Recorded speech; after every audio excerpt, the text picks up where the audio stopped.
Hey everyone, and welcome to the All It Takes is a Goal podcast, the best place in the entire world, including all of Canada, to learn how to build new thoughts, new actions, and new results.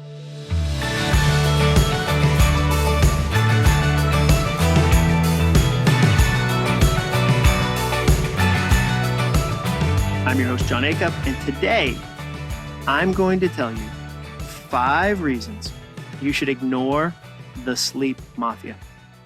Who is the sleep mafia? I'll tell you that too. Don't you worry. I'm going to give you a wild, fun episode today. I think you're going to love it. Before we start, though, today's episode is sponsored by me. That's right. Today's sponsor is me. I've been really surprised at how many people who listen to this podcast have reached out to me about having me speak at their events. I love that. And here's why. Over the last 13 years, I've had the honor to help hundreds of companies like Nissan, Walmart, Microsoft, and Comedy Central at events around the world. And during that time, I've developed 3 big goals for your event. Number 1, I want to slingshot your audience into the best year they've ever had. Whether I'm opening, closing, or somewhere in the middle of the event, I want to launch everyone out of that room with actionable, memorable things that they can apply to their work and lives immediately. Number 2, my second goal, I want the sound team engaged and laughing. The sound team has heard it all. They have. And if I can make them laugh and learn along the way, the audience is going to absolutely love the keynote. And number 3, my third goal, I want you to get text messages during the keynote. My favorite sentence to hear from you after I speak is, "Jon, my phone was blowing up during your keynote." I'm there to make you look like a rock star, not me. If your boss texts you during my speech and compliments you on how well the event is going, then I know I've done my job. Whether it's virtual or live, 10,000 people in an arena, or 15 sales team members on WebEx or Zoom or Microsoft Teams, I'd love to help you with your next event. Fill out the quick form at acuff.me/speaking to check my availability. That's Acuff, ACUFF.me/speaking. All right. Let's jump in to this episode with some feedback from one of our awesome listeners. Somebody sent me some awesome feedback. I was so grateful. They sent it to me. They DM'd me on Instagram. I don't know if you follow me on Instagram. You should. It is a delightful experience. My name on Instagram is just @Jon Acuff, JONACUFF. We'll link that in the show notes, just in case you didn't know I have Instagram. I do have Instagram. I'm not on TikTok because I'm a little old for all the dancing, but I'm definitely on Instagram. So here's what somebody wrote me. A listener to this podcast wrote me this. This is verbatim. I wrote this down, so I will now proceed to read this exactly how they sent it. And they sent a really nice message, and then this was the PS. PS, I've listened to a couple of podcasts where you were the guest instead of the host, and you seem edgier when your name isn't on the thumbnail. ... It's like a cliffhanger when somebody puts a ... It's interesting to see that you're not just all sunshine and alliteration. That was their feedback. And let me just say right now, that is amazing feedback. I love that feedback. You guys have been giving me such great feedback. The reviews you write are so helpful. And I want to first say that feedback is true and challenging. It is. And I thought about it. And I think sometimes what happens is that when you're a writer, you write kind of a script of the podcast. When it's an episode just by me, I'm writing it out. When I'm being interviewed on somebody else's show, there's a lot more riffing. There's a lot more room for a rant. And sometimes, I'll just be honest with you, it's easy and tempting for me to play it a little too safe, to go, okay, well, I don't want to say anything that's controversial. I want to stay inside the lines. And then what happens is it can come across as all sunshine. Now, as far as alliteration, like, I will never give up on alliteration. I love alliteration. I'm such a fan of alliteration. So I'm never going to quit that. You'll never be able to take alliteration from me. But I do think that there's something really smart about that, about the invitation to be edgier on your own show when it's just me versus having it really, really tightly scripted where I'm following something that I've written that's safe and kind of sanitized and sterile. In other words, meaning not riffy, not ranty. And so I wanted to share a topic that I talk about a lot off mic, or I talk about a lot with friends, or I'll maybe even share on somebody else's podcast, but I've never shared it on my own. And one of the topics that I've been ranting about a lot is what I would call the sleep mafia. Who is the sleep mafia? It's the collection of influencers who tell you that you're not getting up early enough. Have you ever bumped into them online? Maybe saw somebody on Twitter, maybe somebody on Instagram, maybe there's an influencer whose podcast you listen to and they talk about like their morning, like here's my morning routine. I've been privately grumbling about how crazy I think most of those people are, but it finally came to a head the other day when I saw someone post that they get up to work out at 2:45 a.m. Let me repeat that because right now you're probably like, no, I must have misheard that. He must have meant 5:45. No, you heard correctly. 2:45 a.m. That is bonkers to me. At 2:45 a.m., you should be in REM, not the gym. Boom, rhyme time. Let me say it again. You should be in REM, not the gym. You should be deeply asleep at 2:45 a.m. Unless you're like a longshoreman and you've got to get up at night and unload boats or something, there is never a reason that you should be working. Like you shouldn't be up doing a burpee at 2:45 a.m. You should be in REM, not the gym. I feel like that needs to be a t-shirt, like a soft flannel t-shirt that you could wear to bed. Like, this is my pajamas. We're probably not going to make that. But if somebody ever made that shirt, please send me one. I'm a medium. A lot of times people send me large t-shirts. Like people send me stuff in the mail, which is super nice. Sometimes gummy bears. Love that. I've become a bit of a gummy bear influencer over the years. But people send me a large t-shirt because I think online I've just got a massive frame online. People see me and they're like, that guy's shoulders are huge. But I'm a medium. So I've been talking a lot and thinking about like how early people tell you to get up. And I actually put my foot in my mouth the other day on somebody else's podcast. I mentioned, oh my gosh, I saw somebody that said you should get up at 2:45 a.m. to work out. And then the host got quiet and he said, well, I get up at 3:30. And it was a little awkward on my part. He was super kind about it. And I hadn't been that insulting. It wasn't that awkward. I actually put my foot in my mouth way worse than that. One time I was talking to somebody about a book I didn't like. Like I just thought that the book wasn't fantastic. And I was kind of criticizing this one element of the book. And then I swear to you, the person got quiet and then they rolled up like the sleeve of their shirt and they had a tattoo from that book. The very book I was saying, not the best. They rolled it up and they had a sleeve tattoo of that book. That was way more awkward than what I did the other day. But maybe you've been feeling some sort of guilt about not getting up early enough. So I want to alleviate that today, at least some of it. I don't know if I'll be able to remove all of it, but I definitely want to alleviate some of it. So I've got 5 reasons that you should ignore the sleep mafia. 5 reasons. Number 1, all advice is a la carte. Reason number 1, all advice is a la carte. Take what works for you and leave what doesn't. So, for instance, right now, I have 2 teenage daughters. If I tried to live the way I currently live when I had a 4-year-old and a 2-year-old, I would be miserable. So I think sometimes what happens is that an influencer will tell you, you should do these 7 exact things in your life. And the problem with that is they don't know your life. They don't.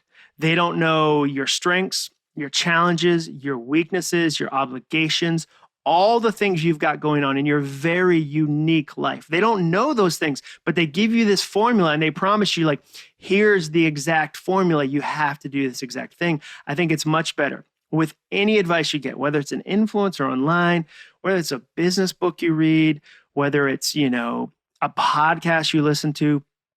Take what works for you and leave what doesn't. I mean, even in this list, I've got 5 points in this list. You might go, no, I disagree with that one. Or no, those 2 don't work. But those 3, like, yeah, I relate to that. I can vibe with that, if you will, as the kids say. Do the kids say that? I don't think they do. That made me just feel so old to say that. I said Benjamins the other day to my daughter to describe a $100 bill, which I think is from the Puff Daddy song. It's all about the Benjamins, which came out probably 10 years before she was born. That was not a relevant reference to use with a child. That was my mistake. But here's the thing. Never trust an influencer who tells you if you do these 7 things, you'll get the same exact results I have. It's not even results may vary. It's results will vary. Take what works for you and leave what doesn't. Number 1 reason that you should not trust or should ignore the sleep mafia is all advice is a la carte. Reason number 2, the sleep mafia never talks about what time they go to bed. Have you ever noticed that? They talk a ton about what time they get up. They talk a ton about like their morning routine and what they're doing. Like, I beat up the sun. Like, I'm punching the sun in the face each morning. The sun has nothing on me. Like, you think you're a star? I'm up. I'm the real star. I'm in the dark. I'm doing it in the dark. They always talk about the morning. They very rarely talk about what time they go to bed. Like, even the photos. People take pictures of their clock when they get up in the morning. I very rarely see someone go, hey, going to bed. It's 8:15 p.m. That's not a weird thing to do at all. Just want to let you guys know I get to bed early. I mean, let's just do some of the math. Let's do some of the math. Okay, let's say right now you're like, you know what, John? I think this is dumb. Like, I think this is a dumb podcast. I'm going to get up at 3 a.m. and work out. I'm working out at 3 a.m. You can't stop me. Hey, I get that. Cool. If that works for your life, keep doing it. But let's do the math.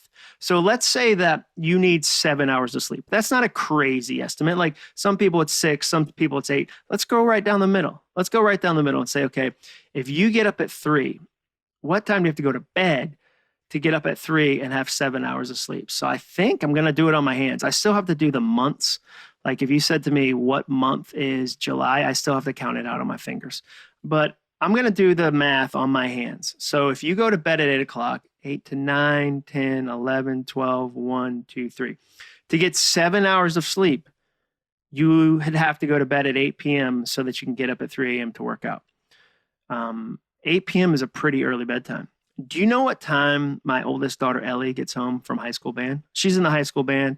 She loves it. She plays trumpet, which in my opinion is the coolest instrument. I always say, can you name a famous person who plays a trumpet? And people are like, oh yeah, Miles Davis. Boom. Name the world's most famous flautist. You can't do it. Like, it's impossible. Trumpet's the best instrument. I don't even want to argue about that. Trombone's pretty cool too because it's so big, but whatever.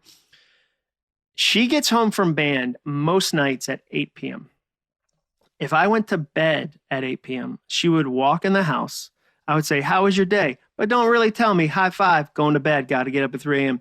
Do you know what time she gets home on Friday nights after football games during football season? About 10 p.m., 10:15 p.m. I would completely miss her. So you have to notice both sides of the sleep equation. Like, don't just look at the get up time. You have to also go, okay, for me to do this, would I have to really change my family structure? And maybe right now you're single, you live alone, you're like, dude, it doesn't matter. Cool. I'm talking in the context of your life impacting other people's lives. And I should say, as a bit of a sleep disclaimer, if you have a job where you're a nurse and you're working the night shift, disregard this. I'm not talking about jobs that make you get up early. The other day, I had to get up at 4:15 a.m. so that I could get to a virtual event. I was in Las Vegas, and there was a virtual event that was going to be showing in Tampa, which is Eastern time. So I was in Vegas, had to get up super early. There was no part of me that was like, no, I should sleep in. I'm talking about when you voluntarily are getting up in an insane hour. That's number 2. The sleep mafia never talks about what time they go to bed. Number 3 reason that you should ignore the sleep mafia is that some influencers are processing trauma, not living out of joy. Let me say that one again, because all of a sudden it just got real heavy in here. Some influencers, some motivational gurus, some motivational types are processing trauma, not living out of joy. There's some things that you take to such an extreme that they become manic behavior, where somebody says, okay, you should get up at 2 a.m. and you should do this. And when you watch their life, you pause and go, that doesn't feel like that's coming from a place of joy. It doesn't feel like that's coming from a place of happiness. It feels like they've got a lot of trauma in their life and they're running from that trauma, and their system to escape that trauma or to delay dealing with that trauma is to have a really difficult, really hard, really manic schedule. They're running 200 miles a week. They're running 300 miles a week, and they're spending 9 hours on a Saturday in the woods. I wonder if there's other stuff they're dealing with. And maybe there is. I know for me, if I overdo my schedule, if I overplan my schedule, it's often done out of fear and control. I'm trying to control everything. I'm anxious about such a situation. I'm stressed about some situation, so I overschedule it. And my wife actually called me out on this the other day. This is something Jenny said to me. She said, Jon, being busy makes you feel important. So you pack your schedule until it bursts at the seams, but you don't feel peaceful when you do that. So the question you need to answer is, do I want to feel important or peaceful? Isn't that a good question? Do I want to feel important or peaceful? And Jenny needs to write a book. I think even just like a daily calendar with questions like that would be helpful. But in the meantime, I thought it might be a question that helps you too. Do I want to feel important or peaceful? So ask yourself, is the person I'm getting advice to, the person that is telling me this is the system, this is the way, Mandalorian shout out, is that person living out of joy or running from trauma? I've always wished there was a way to do an event where the spouses or partners of the leader or influencer, the person on stage, whatever, could speak honestly about what it was like to live with that person. I mean, to tell you the truth, if you asked Jenny 4 years ago what it was like to live with me, she would say sometimes he's a real jerk. And I'll share more on that in another episode. But basically, about 4 years ago, she said, Jon, you're a jerk for the 2 years when you write a book, and you're a jerk for the 2 years when you sell a book, and that's not going to work. She said, I'd rather you be like a happy plumber than a miserable writer. And what she was saying was that I was using all this stress, all this chaos as fuel to get through tough projects. Like I couldn't get motivated by the deadline. It had to be a disaster. And so I'd create disasters, and I was really difficult to be around. But I think sometimes it would be helpful if we could see the other side of the person that's giving us advice, because sometimes like influencers have a trail of bodies in their background, and you don't know that, and you buy into their advice. And then when you implement that system that they're telling you this is the way in your own life, you end up miserable too, and you make the people in your life miserable too. So I think you need to be really careful. That's reason number 3. Some influencers are processing trauma, not living out of joy. Number 4 reason that you should ignore the sleep mafia. High performers are great at making announcements.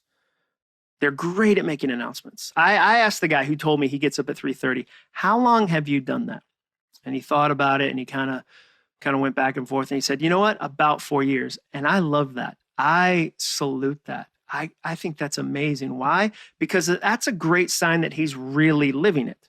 He's really doing it. I think you should ask every influencer, every advice giver, every motivational person, whatever, how long have you consistently done the thing you're telling me to do?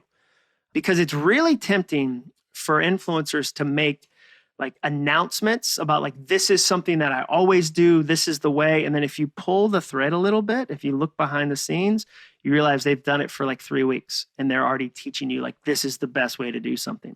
I meet writers all the time. They'll say, Jon, I write on Saturdays. And they'll make these loud announcements, and I'll go, how many Saturdays have you done that in a row? And they'll go, 2. And they say it like they've always done it, but they've done it twice, and now they've made this announcement. And sometimes that turns into exaggeration, and sometimes it's just flat out a lie. I remember when I first met Jenny in my early 20s, and we got married, and I would tell people if we talked about, travel or Central America, I'd go, yeah, I lived in Costa Rica. I lived in Costa Rica during college. And finally one day Jenny was like, hey, you need to stop saying that. And I was like, what do you mean? I lived in Costa Rica, pura vida, por supuesto, más o menos. Like I lived in Costa Rica. And she said, no, you visited Costa Rica for 3.5 weeks, one Jan term during college. So I don't feel like I lived in Costa Rica is the most honest reflection of that experience. And my first thought was like, what are you talking about? I'm practically a native. And then I sat with it for a little while. And I was like, oh, she's right. I'm exaggerating that. I was really ultimately lying about that because I wanted to look a certain way. So I think you have to be real careful with folks online that make these big announcements because often there's nothing behind it. often there's nothing there. It reminds me of my favorite example of when there's nothing behind something, like where something looks shiny and big and important, but then there's nothing behind it. I think every fireworks store I've ever driven by is that exact way. It's funny that every fireworks store in the entire United States is the world's largest fireworks store. I've never seen a sign that was like, we're like the 7th largest fireworks store in this part of Arkansas. They never say that. And when you drive by, they look massive. But what you come to find out is a lot of them are just essentially a trailer home. It's like a trailer home that they built up a huge wall around. So there's like a 3-story wall, but it's really just a 1-story small little trailer home. Like, I don't even know if there's ever been a fireworks store that had an escalator. Like, maybe I'm wrong. Maybe you can hit me up on Instagram or Twitter and say, John, I've actually been in like the Macy's of fireworks stores, but it's something that looks like something on the outside that's not really true on the inside. And Jenny and I talk about that all the time. Like, Jenny loves actions, not announcements. If I go, I'm going to change my whole business, she's like, oh, cool. If I actually go and say, hey, here's these 3 things I've done, and I've done them over the last month, and here's what I'm processing, she goes, oh my gosh, actions. Look for actions, not just announcements. The 5th and final reason that you should ignore the sleep mafia is that the more rigid you make a goal, the more likely it is to break. The more rigid you make a goal, meaning the more steps, the more conditions, the more things you kind of add to it, the more likely it is to break. It's like adding seams to a motorhome. I've never owned a motorhome. I think I'd be terrible at that. I drive a VW GTI, which is like a go-kart, and like that's the size car I can park. Like big cars, I'm terrible at parking. So I've never driven a motorhome. But what's interesting is that a lot of people who love motorhomes try to get motorhomes that are a continuous shell, like a motorhome that doesn't have a lot of seams in it. It's one continuous piece. Why? Because every time you add a seam, every time you add a rivet, there's another point for it to leak. You're making it less durable. There's another point for water to get in, another point for weather to kind of peel away at it. And it's the same with goals. If you add a lot of conditions, if you add a ton of rules, your goal becomes really brittle. It's going to break. And I see this happen with sleep goals. So people say, okay, I'm going to get up at 3:30 a.m. And maybe they did that one time in their life and they're like, this is the new rule. So they make an announcement to themselves. From here on out, I'm getting up at 3:30 a.m. This is what I'm doing. And then if they're 15 minutes late, it's like the whole day is ruined. They go, oh, got up 15 minutes late. That was the start of all the goal. I have 14 things I like to do. I missed the first one. Like, screw it. The day is over. The whole thing just fell apart because I was 15 minutes late. And for me, I'm learning to do the opposite. The older that I get, the more I try to keep my life and my goals fairly loose. Don't get me wrong. I'm pretty detailed at certain areas, but I try to keep it fairly loose. And one of the ways I do that is I average my performance over a month instead of per day. Some days I get to write 2 hours. Some days, 1 hour. Some days, no hours. But if I say, as a rule, every day I get up at this time and every day I write this amount of hours, that's not going to happen. It's much better for me to have an average where I say, okay, every week I try to write 10 hours, or every month I try to get up at roughly this same time. The more rigid you make a goal, the more likely it is to break. Now, maybe you've never fallen under the spell of the sleep mafia, but here's a quick test to see if you've got some issues wrapped up around sleep and performance. One question: can you allow yourself to take a nap without feeling guilty? Let me say that again. Can you allow yourself to take a nap without feeling guilty? And I'm talking middle of the day, not just a Sunday either. I'm talking about like a Tuesday. Can you take a 30-minute nap without feeling guilty? Maybe just in your car during your lunch break. Can you sneak away to your car for 30 minutes during the day without feeling guilty? If you can't, you might have been influenced by the sleep mafia. Like, you might have this old idea in your head, like, sleep when you're dead. We got to work hard. We got to hustle.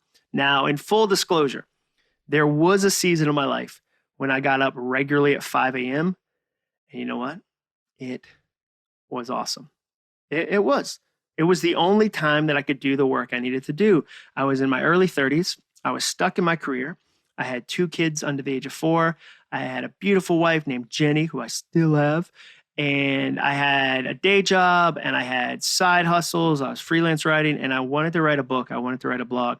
And so I had to carve that time out, and I couldn't carve it out on a Saturday per se. Like, no spouse is excited when you go, hey, I'm going to pursue my dream all day today while you watch the kids. If that's cool with you, like, that wasn't going to work. So the only time I could find was to get up earlier at 5 a.m. And so I did that, and it was really, really helpful, but it was also a season. Now I get up at 5:45 or 6 a.m. And that works really well for my life because my kids are different ages. My job is different. My responsibilities are different. That's what works for me. So maybe something else will work for you. Maybe you heard this today and you're like, you know what, Jon, I already have a perfect sleep schedule. I'm already crushing sleep. That's awesome. But just be careful about the sleep mafia. They're so persuasive. They are. Here's a recap of what we learned today. Number one, all advice is a la carte. It's a la carte. Take what works for you, leave what doesn't. Number two, the sleep mafia never talks about what time they go to bed. They very rarely celebrate that. Number three, some influencers are processing trauma, not living out of joy. Number four, high performers are great at making announcements. Look instead for actions. Always ask an influencer, always ask somebody who's selling you something, somebody who's motivational, a leadership expert, whatever. How long have you done that? And if the answer is 3 weeks, don't take that advice. They've barely done it. Number five, the more rigid you make a goal, the more likely it is to break. Thank you so much for listening to this episode. We'll put all the links in the show notes as always. And thank you for reviewing my podcast. When your podcast is newish, like mine, the reviews are super important, and I really appreciate them. I mean, this episode in part started with somebody essentially reviewing the podcast and saying, hey, I think you're edgier than you're letting on. I think there's more that you like to rant about or talk about. So your reviews really do matter to me. Please make sure you subscribe or follow, and thank you for writing those reviews. I'll see you next week, and remember, all it takes is a goal.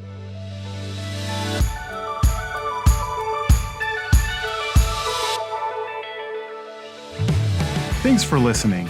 To learn more about the All It Takes Is a Goal podcast and to get access to today's show notes and exclusive content from Jon Acuff, visit acuff.me/podcast. Thanks again for joining us. Be sure to tune in next week for another episode of the All It Takes Is a Goal podcast.